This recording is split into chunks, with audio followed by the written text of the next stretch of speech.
po ang aking lagi. At tanging ang Panginoon lang ang nakakapagbigay ng kasiyahan. Dahil sa kagalakan ko, pinagkakaloob sa akin ng Panginoon.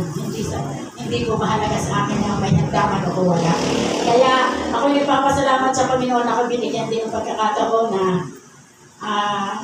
makapaghandog ng awitin at nawa ako ay samahan ng Panginoon dahil alam niyo nang po na ako napakahinga sa kanya. At samahan po ako ng Panginoon na ako po maihandog ko ng siya po maparagalan ko sa aking paghandog nito. At title po ng kanta nito ay Tanging Ikaw. Nakikinig ito sa Tanging Ikaw.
Sa bawat luha,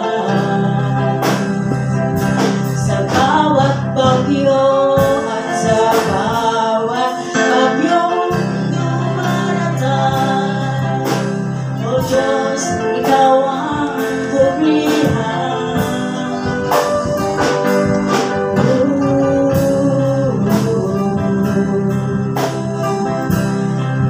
Sa piling ko lang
Purihin ng Diyos. Hallelujah. Amen. Mabuti ng Diyos. And hallelujah. So, happy birthday po, Sister Gloria. Birthday.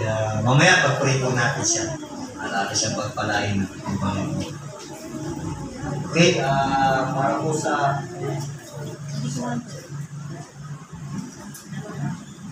Amen. Hallelujah. Siguro, kailangan na natin ituloy yung pag-usapan namin ng iba natin mga kapatid na bumili na tayo ng bagong sound system natin. Hallelujah. Nagpahiwatig na, papahiwatig na. Hallelujah. Pagpalain tayo ng ating Panginoon. Okay, para sa Word of God, ngayong gabi, natin pong pagsasalusaluhan, ako yung maasa na patuloy tayo nitong tuturuan, hahamunin, na gawin kung ano ang tama sa panin ng ating pong Panginoon. Amen. Bilang mga mananampalataya. Aklat po ng Galatians chapter 6, verse 7 hanggang 10. Familiar verses po ito na lagi na nating naririnig pero nais ko pong gamitin para sa pagmimisahe ngayong gabi. Madalas po itong gamitin sa paghahamon sa pagbibigay. Pero ngayong gabi ay usapan natin ano pa mga mensahe na pwede natin makuha mula dito. Magsabi po kayo ng amen kapag nakita nyo na ang aklat ng Galatia, kapitulo 6, ang talata po ay 7 hanggang 10. Amen. Kung nakita, ganito pong pagkakasulat. Nakita na po ba mga kapatid? Amen. Hallelujah. Sabi rito, huwag kayong padaya. Ang Diyos ay hindi na pabibiro. Sapagkat ang lahat ng piniyasik ng tao, amen, ay siya namang aanihin niya. Sapagkat ang nag-aasik na sa kanyang sariling laman ay sa laman mag-aani ng kasiraan. Datapwat ang nag-aasik ng sa Espiritu ay sa Espiritu mag-aani ng buhay na walang hanggan.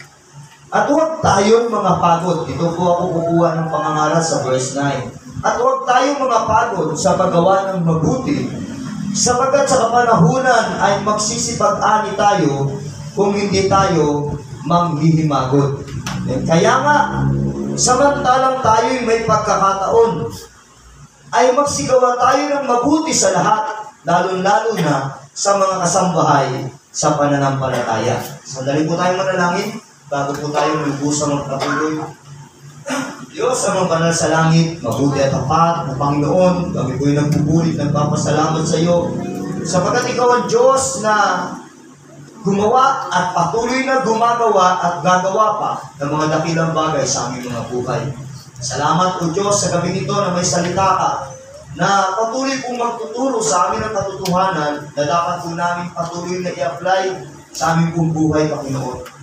Bless mo po ang aking mga kapatid sa pakikinig. Minsan pa, hinihiling kong ikaw ang tunay na kumilos sa aming mga buhay. Higit sa lumalabas sa mikroponong ito ang kanilang mapakinggan, Panginoon. Tinig mo po. Hallelujah. Maglagay ka ng kagalakan, kalakasan, inspirasyon sa bawat isa. Bless mo po kung may nakasusubaybay sa online. Pagpalain mo ang aming mga kapatid na nakikinig rin ang mensahe. O Diyos, tulungan at ingatan ang lahat. Kami po sa lugar na ito, samahan mo na yung Banal na Espiritu, ako yung tulungan. Dahil kagaya ng dati, wala po akong kaya sa aking sarili. Ang alam ko lang ay sumunod, magpagamit, tiwala sa iyo. Maraming po salamat, inamin namin ang biyaya para sa iyong mga salita, sa iyong papurihan, sa pangalan mo, Panginoong Jesus.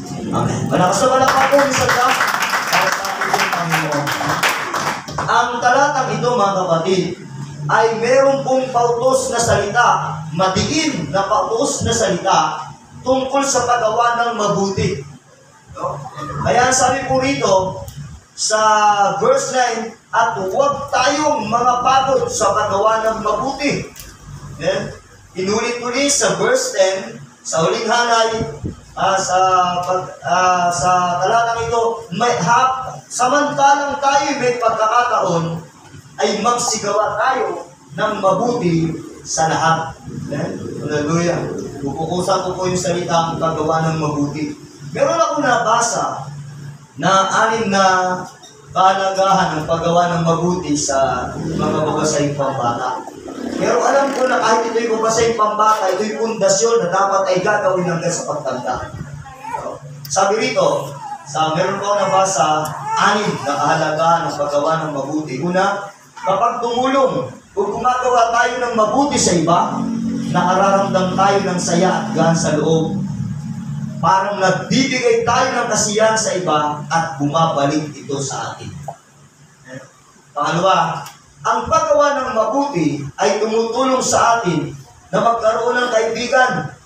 Kapag tayo ay mabait, mas maraming gustong maging kaibigan natin dahil alam nilang o pagkakatiwalaan tayo. Tama ano po? Hallelujah. Pangatlo, kung magtutulungan tayo at magpapakita ng kabutihan, mas magiging payapa ang paligid. Walang away o gulo dahil magalang at maunawain tayo sa isa't isa. Pang-apat, ang paggawa ng mabuti sa kapwa ay tanda rin ang pagmamahal sa ating pamilya dahil natututo tayo ng mga mabubuting asal na ipinagmamalaki ng ating mga magulang bumahal sa buhay. Panlima, kapag gumagawa tayo ng mabuti, bumabalik din ito sa atin. Halimbawa, kapag tumulong tayo sa iba, baka balang araw, sila rin ay makakatulong sa atin kapag kailangan natin. Di ba, Sister Marie? Okay, hallelujah. Ang 6, hallelujah. Kapag gumagawa tayo ng mabuti, nagiging inspirasyon tayo sa ibang tao. Maaaring gayahin nila ang ating kabutihan at mas dadami ang taong gumagawa ng tama. Dahil dito, mas gaganda ang ating komunidad o ang mundo ng ating ginagalawan. Then, dagdag ko po ito, sinabi ni John MacArthur, sa kilalang mga ngaral at may akda ng ilang makabuluhang mga aklat, good deeds not only give hope to others, but also to ourselves. Ang mabuting gawa ay hindi lamang nagbibigay ng pag-asa sa iba, kundi pati na rin sa ating sarili. Then, sinabi naman ni C.S. Lewis, doing good is the best way to forget oneself. Then, ang paggawa ng mabuti ay ang pinakamahusay na paraan upang makalimutan ang sarili. So may mga tao na ang tingin lang nila, kailangan lang nilang gawa ng sarili, anong mabuti na sarili nila. Sinabi naman ni Billy Graham, sabi niya, good deeds are the love for God. Ang mabuting gawa ay pagmamahal sa Diyos. Sinabi naman ng Pilipinong si Jose Rizal, ang paggawa ng mabuti ay ang pinakamahusay na paraan upang magpakita ng pagpapahalaga sa bayan. Hindi naman nagpahuli si Andres Bonifacio. Nagsabi rin siya ng ganito, ang mabuting gawa ay pagpapakita ng pagmamahal sa kapwa Pilipino. Humabol naman si Apolinario Mabini. Sabi ni Apolinario Mabini, nagsabi siya ng ganito, ang paggawa ng mabuti ay ang pinakamahusay na paraan upang magpakita ng pagpapahalaga sa sarili. So, ang mga quotation na ito ay nagpapakita ng kahalagahan ng paggawa ng mabuti. Amen? Hallelujah. So, next kong mangaral ngayong gabi sa paksang, let us continue to do good and God will reward us. Patuloy tayong gumawa ng mabuti, ang Diyos ang sa atin ay magbibigay ganti. Amen. Hallelujah. Isip ko anong ilustrasyon pa ang pwede kong ibigay ngayong gabi patungkol sa paggawa ng mabuti. Salamat na lang, Sister Marie ay nag-testimony. Okay?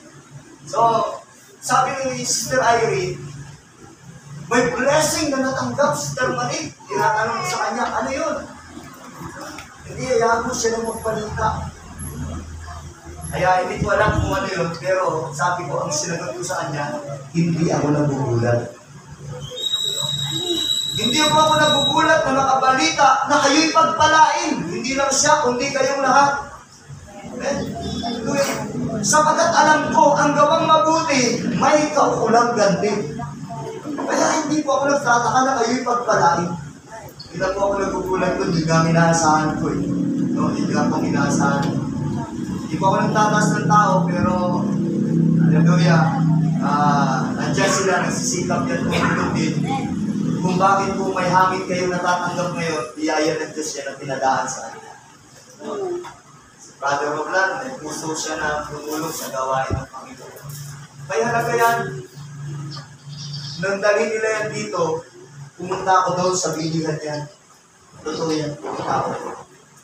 Tinignan mo kung magkano malagay na sa akin. Alam ko naman na hindi po sila mayaman.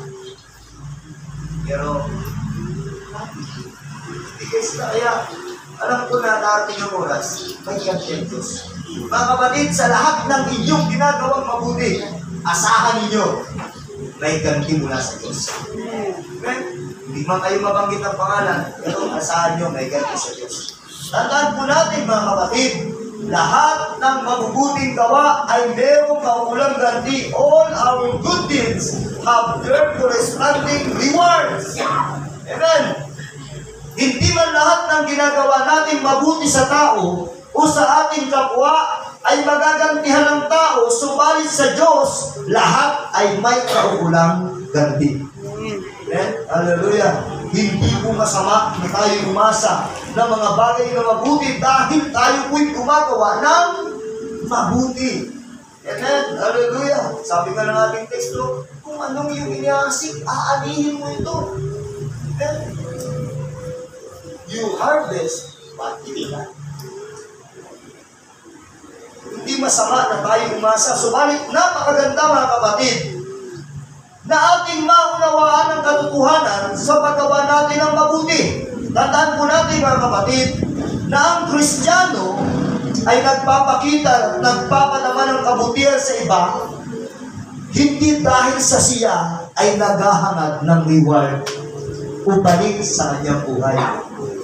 Amen. Naintindihan po natin mga kapatid.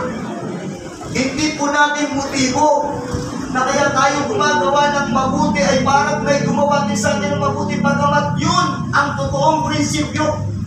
Pero sa ating puso, italin natin sa ating kaisipan, gagawin ko ang tama at mabuti kahit walang ganti.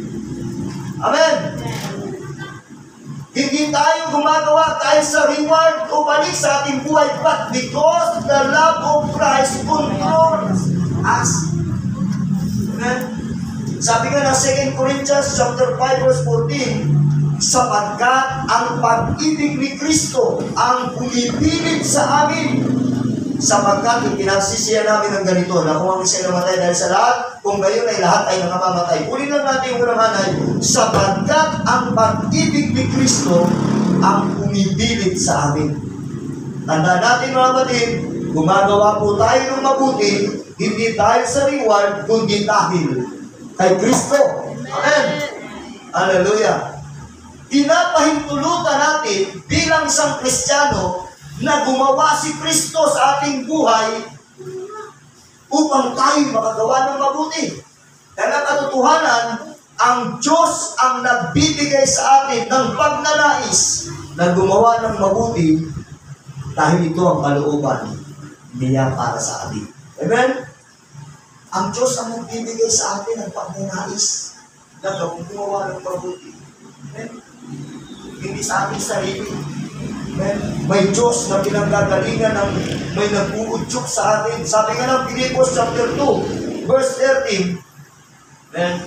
Sapagkat Diyos, Pilipos chapter 2, verse 13, sapagkat Diyos ang gumagawa sa inyo, maging sa pagnanasa at sa paggawa, ayon sa kanyang mabuting kalooban. So mga kapatid, tandaan po natin na sa Diyos pa rin galing ang ating kakayahang gumawa ng mabuti. Hindi po talaga sa atin. No? Hindi sa ating sarili.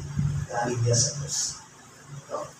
Kaya kagalak natin ang nakagawa ka ng mabuti, isa yan sa katunayan, kinikilos ka ng Diyos. Amen? Hallelujah!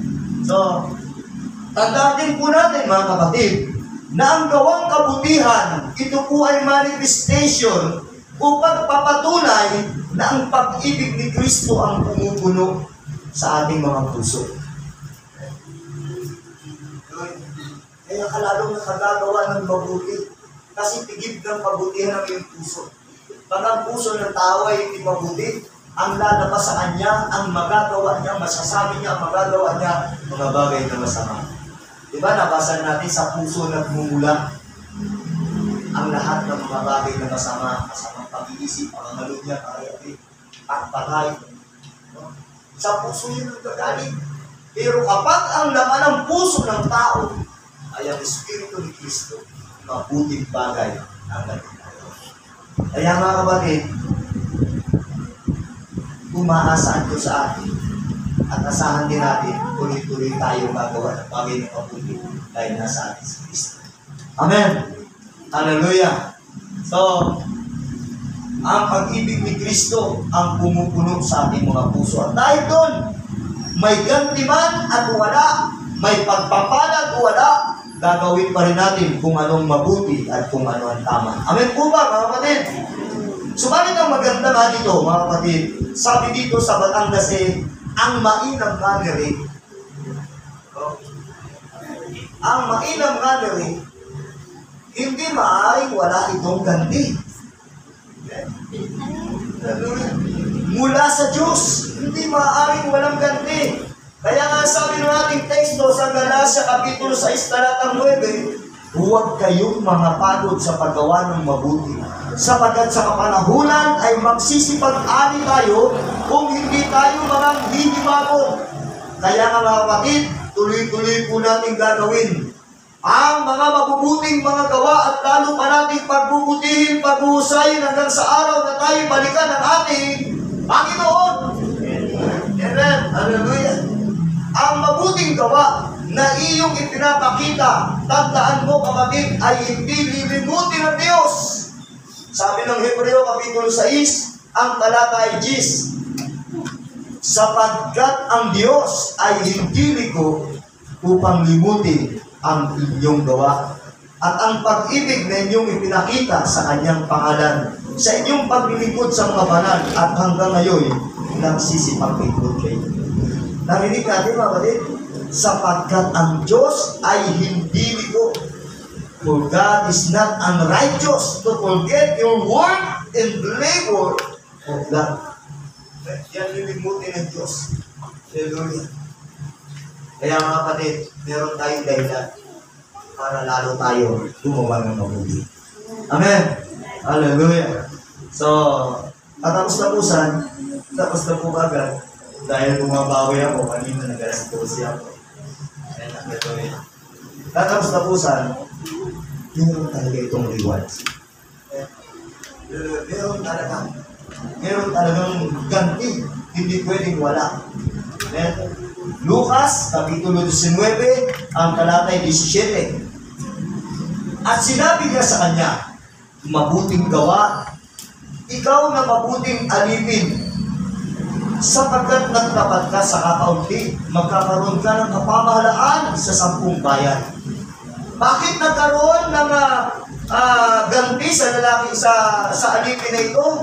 Ang pinanggalingan nito ay mabuting gawa. Sinabi niya sa kanya, mabuting gawa. Ikaw na mabuting alipin. Ang mabuting gawa ay meron pong rewards, hindi pwedeng wala, mga kapatid. Maaari ito ay promotion. Amen, katulad ng ating nabasa, no? Nagtapat sa kakaunti, naging mabuti sa kaunting bagay, iniamat siya ng Panginoon. Sabi nito, mamamalain kita sa 10 bayan. Grabe promotion ito, mga kapatid. Mula sa iyong pagiging agent, manager ka na ngayon. Praise God. Iaangat ka ng Panginoon.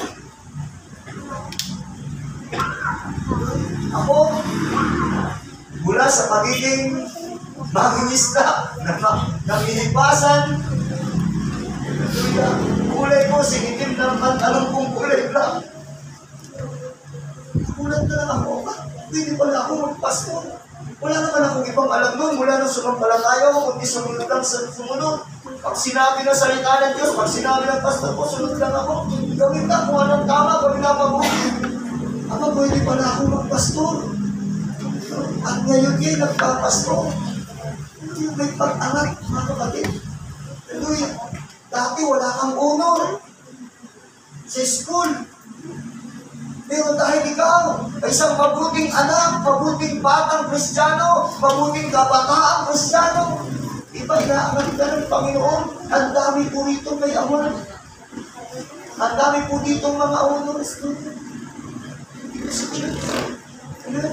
Susunod na si Brother Rivier. Susunod na yan. Kaya nga mayroong rewards mga kapatid. Manatili lang tayong gumagawa ng bagay na mabuti.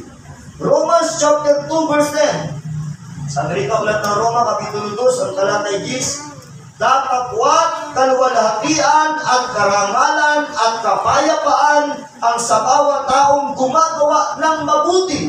Sa Hudyo, ang una-una at gayon din sa Griego. Makikita natin mga kapatid, grabe itong reward na to. No? Sa magawa ng mabuti, pwede kang maranasin ng Diyos ng kaluwalhatian, ng karangalan at kapayapaan. Hallelujah. Sabi nito, kanino ito ibibigay? Ang sa bawat taong gumagawa ng mabuti. Hallelujah. Kaya mayroong reward. 2 Corinthians chapter 9, verse 8. And God is able to make all grace abound towards you, that ye always, having all sufficiency in all things, may abound to every good work. Amen. God is able, mga kapatid. Maaaring gawin ng Diyos na ang lahat ng biyaya ay magsisagana sa inyo upang kayo na mayroon laging buong kaya sa lahat ay magsisagana sa bawat mabubuting gawa. Kayang-kaya ka pang pagpalain ng Diyos higit sa mga pagpapala na naranasan mo na. Upang patuloy kang makagawa ng mabuti. Kaya nga, pwede mong maranasan yung pagkakilala natin sa Diyos na siya ay Diyos ng saganang biyaya. Hallelujah. Ephesians chapter 6 verse 8. Mababasa natin ang ganito. Yamang napag-alaman ng anumang mabuting bagay na gawin ng bawat isa. Ibig ko, yamang napag-aalaman na anumang mabuting bagay na gawin ng bawat isa ay gayon din ang muling tatanggapin niya sa Panginoon. Maging talibin o laya. Kahit sino ka pa, kahit anong kalagayan mo, kung nasa mataas kang posisyon, kung nasa mababa kang posisyon, walang hindi kaya kang pagpalain ng Panginoon. Basta gawin mo lang kung anong mabuti. Hallelujah.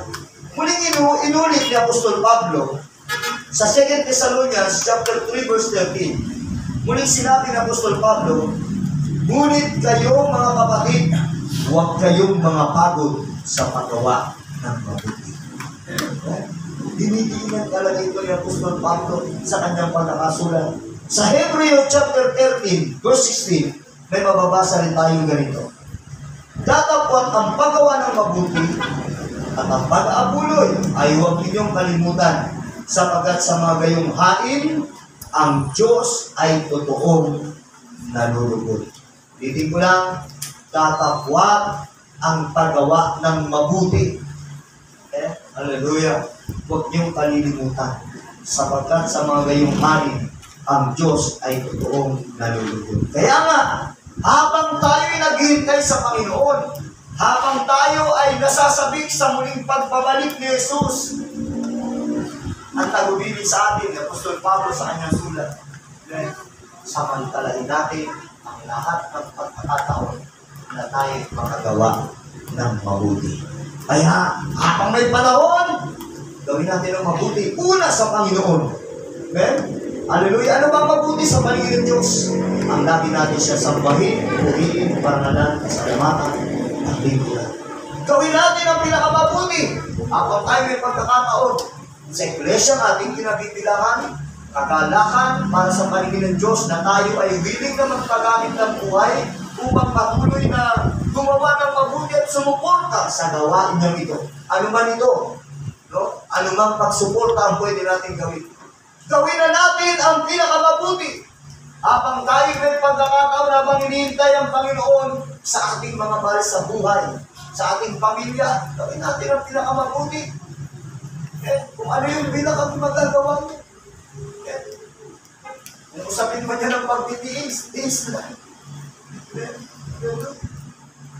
Gawin mo na pinakamabuti mong magagawa para sa iyong kapwa.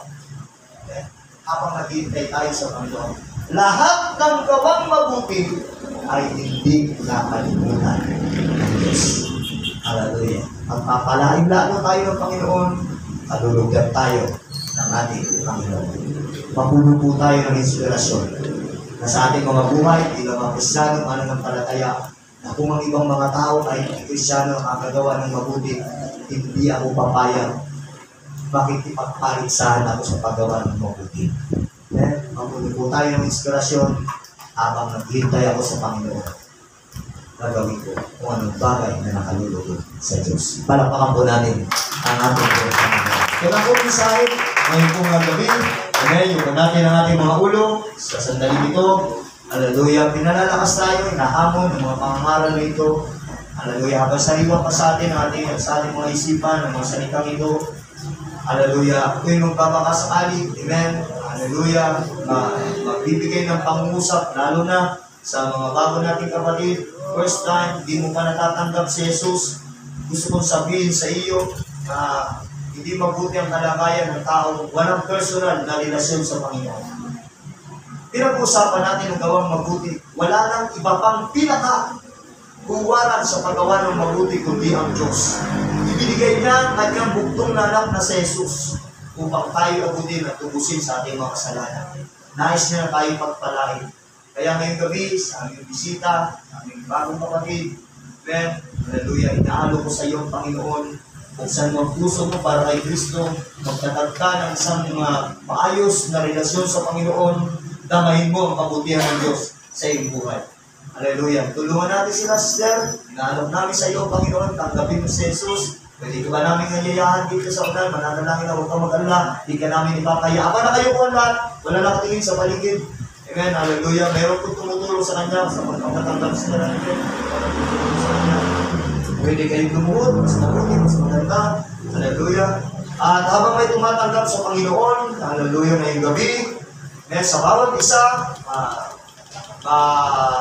malakas pa ang tinig sa ating pong mga pakinig. Amen. Madiin, may hamon, hallelujah, na pangangaral patungkol sa magawa ng mabuti. Amen. Hallelujah. Hindi ka nagkakamali na si Jesus ay paghariin mo sa buhay mo, siya ang magbibigay ng malakas na kondisyon upang patuloy tayong makagawa ng mabuti. Kung meron mang ganti o wala mang ganti, itanim natin sa ating isipan, disenyo tayo upang gumawa ng mabuti. No? Ang sabi nga ng Panginoon, sa sabi ng salita ng Diyos, amen, hallelujah, sa pananampalataya tayo'y naligtas. Ito'y biyaya ng Diyos. At pagkatapos na tayo maligtas, bababasa natin sa Efeso chapter 2 verse 10 na inihanda tayo para sa gawang mabuti. Kaya tandaan natin at mga natin ang kalagayang dinisenyo ng Diyos para sa atin. Gagawa tayo ng mabuti habang tayo nabubuhay sa mundo ito, habang tayo naghihintay sa pagbabalik ng ating Panginoon. Mga kapatid, sa ating sarili, di natin kaya. Meron tayong kahinaan. Marami tayong kakulangan. Maaari tayong mahirapan. Subalit, nandiyan si Jesus na lagi nangangako ng tulong. Ngayong gabi, ang ating gawin, lumapit tayo sa Panginoon at sabihin natin sa Diyos, kailangan kita, Panginoon, upang patuloy akong makagawa ng mabuti at tama sa iyo kong paningin. Kung kasal tayo mga kapatid, humingi tayo ng tulong sa Diyos upang patuloy natin gawin ang mga bagay na kalooban ng ating Panginoon. Hallelujah. Alam mo yan sa iyong sarili. Alam mong nahihirapan kang gawin. Ang nahihirapan kang ipagpatuloy ang mga gawang mabuti. Pero kapatid, isinyo ka na para gawin ito. Ang kailangan mo laging lumapit sa Diyos, maging ngayong gabi. Kailangan mo magtiwala